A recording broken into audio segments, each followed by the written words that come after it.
Broadchurch is the lead character. It was in season 1 and it is in season 2. The geography and the community and the energy of it is the story.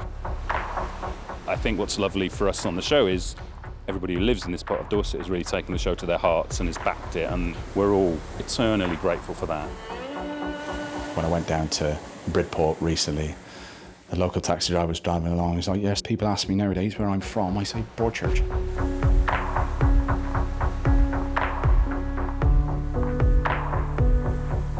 Broadchurch, the actual town, is assembled in kit form in post-production, really, because obviously we have the sea here.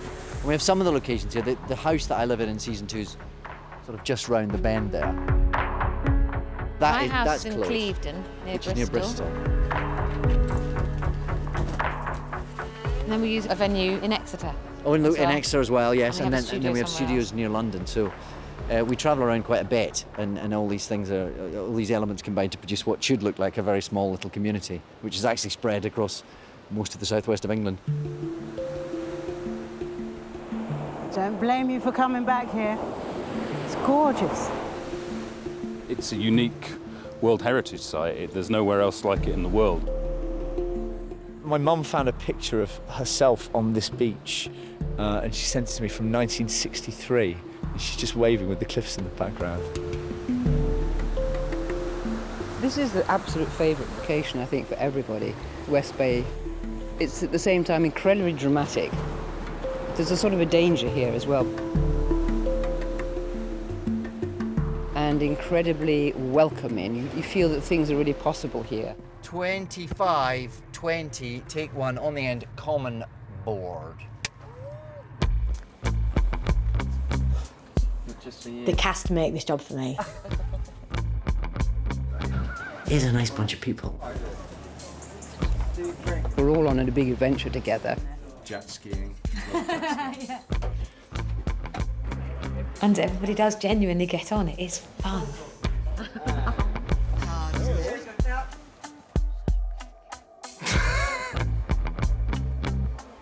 Very good.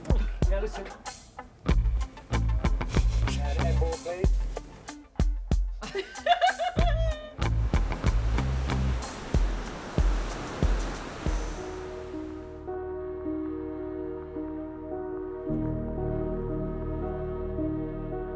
Very atmospheric look.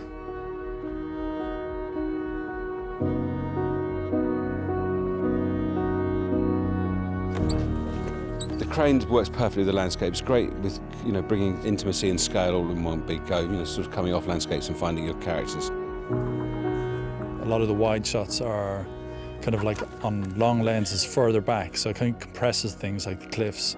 The use of slow motion, the use of flares on the lens, all that sort of putting people slightly off centre. And a lot of that was to do with James Strong, who was the original director of Series 1 and has started this series as well. Action. So we're in Clevedon, which doubles up as the back end of Broadchurch, Okay. the other side from the cliffs. And basically it's fantastic, because we have this field here, and then basically all of the characters' houses and the church at the top of the hill are all located in and around here, and then we have this incredible bank here, which is great because it's so filmic. It's a community where everyone knows each other's movements, and it's very hard to escape from people who, maybe you're not on good relations with. And that's particularly played out, of course, as I say, with this sort of Marshall's Field relationship, because it links everything and, you can't get away. Coming in Series 2, none of us really knew how that was going to unfold. No, we thought you'd be dead. Be quiet. Today's hearing is the result of a thorough investigation by a team of dedicated officers who work day and night under difficult circumstances. What you get is the immediate continuation of the aftermath of the end of Series 1. So the man she loved, clearly not at all what she thought he was. Her son, who, every mother loves their child, he doesn't love her anymore. It's awful. How is this my life now? Everything has fallen apart. And her best friend hates her. I owe you rotten hell for what you've done to us! Olivia just brings incredible humanity and empathy and warmth to the role of Ellie, and you just feel for her. She has a direct line into her character's emotions, into the audience's hearts. And she's sort of so much fun. And then suddenly you sort of cool action, you think, oh my God, is she going in the right headspace? And suddenly it's all just this stuff starts happening. Action. Rohypnol. She never said Rohypnol. Yeah, she said she woke up to see him cleaning. Get Fred from the childminder's the next. We have two extraordinary talents in David and Olivia. People have different theories about what a chemistry is between leading actors, but whatever it is, they have it. You want a hug? What? No! Right, no. What's the matter with I'm you? just trying to help. Do you want to help? You always look forward to watching the rushes when you know David's been on set, because there's wit in there, he finds humour, he finds warmth, and then he can go right to the darkest edges.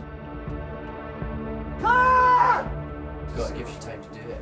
He comes bouncing onto the set. It's unbelievable, with all his words and everything prepared. He sort of brings an incredible intensity to everything he does. Go away, it's the ladies. You can't come in the Get in ladies. there, you've been ages. Oi, it's a sign. Cleaning in progress. Out, out. You need to have moments of humour. There needs to be that contrast in shades of tone, otherwise it doesn't work as a long piece of drama. And those moments that Dave and Olivia can sometimes find, Chris will write them, but then it's up to the actors to build on them. I am alone, sir. You don't have to call me sir anymore. I know. Christy, did you put that there? Dave and Olivia both have brilliant comic timing, so they can play that, and that, again, that chemistry between the two of them really works. Joseph Michael Miller, you are charged with murder contrary to common law. How do you plead? Guilty or not guilty? Not guilty. No. I think a lot of people probably take for granted that Joe was going to go to prison. I wanted to keep following these characters' lives and say, well, actually, why would he? Why would he plead guilty? I can spend the rest of my life in prison, not as a child killer. The not guilty plea was a very big shock. He can't. Quite exciting, because from an acting point of view, you know you're going to get some really good scenes. Be a man, Joe! You know what happened! Sit down. Mark and Beth go through the ringer. To have gone through what they did in Series 1 was incredibly hard. In Series 2, they almost have to relive that horror. It's a very turbulent opening. Joe's legal team have requested a new autopsy on Danny's body. It means an official exhumation. Oh, God, no. They're digging up Danny. Just horrific for everybody. I don't know if he felt guilty that he caused it, but I think he felt slightly betrayed himself. That Joe would do that after saying how sorry he was. Joe, you can't put everyone through a trial. I think Joe believes he isn't solely responsible for it. He refuses to accept the fact that it is him. But nobody's innocent, Paul. Everyone's hiding things. He blames Broadchurch as a place and that how it wore him down, it made him someone who he wasn't. At that point, it's a bit like, well, everyone's guilty. It doesn't actually mean that everybody is, but it does kind of open up the Pandora's box of what's inside Broadchurch. Is Mark with you? He's with you, isn't he? Right, yeah. Must be running late then. He left hours ago. You've not seen him? Everyone's got something to hide. The lies still continue, and where the trust has been built up between people, you don't know if that exists anymore. For me, what was interesting was bringing the legal process into this town and this environment and this landscape and bringing in those new characters. Knowing the truth and getting justice isn't the same thing. Jocelyn is a traditionalist. I think she supports the institution. She's very much attached to the grandeur of what actually the justice system means. Thanks for coming. There's a lot I need to tell you. No, what you need to do is shut up. I think from my character's perspective, she feels that the justice system is flawed. And this case for her is almost fingers up to it.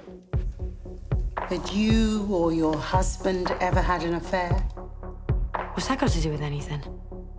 Is it not enough that my son was murdered by that man there? He has to be proven guilty without reasonable doubt. He's the bad guy. We all know that. We all saw it. Yeah. I know a jury obviously never would have seen the first series. But there's holes in the prosecution. You assaulted Joe Miller in the interview room at Broadchurch Police Station while you stood and watched.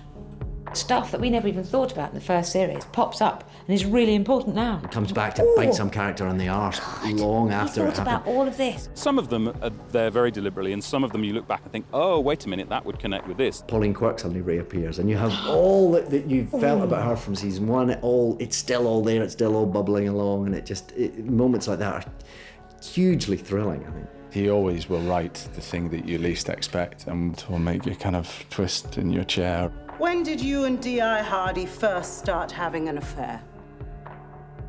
What? Not quite. That gets flung around. You've got no evidence for this. I am not the guilty one here. I'm not!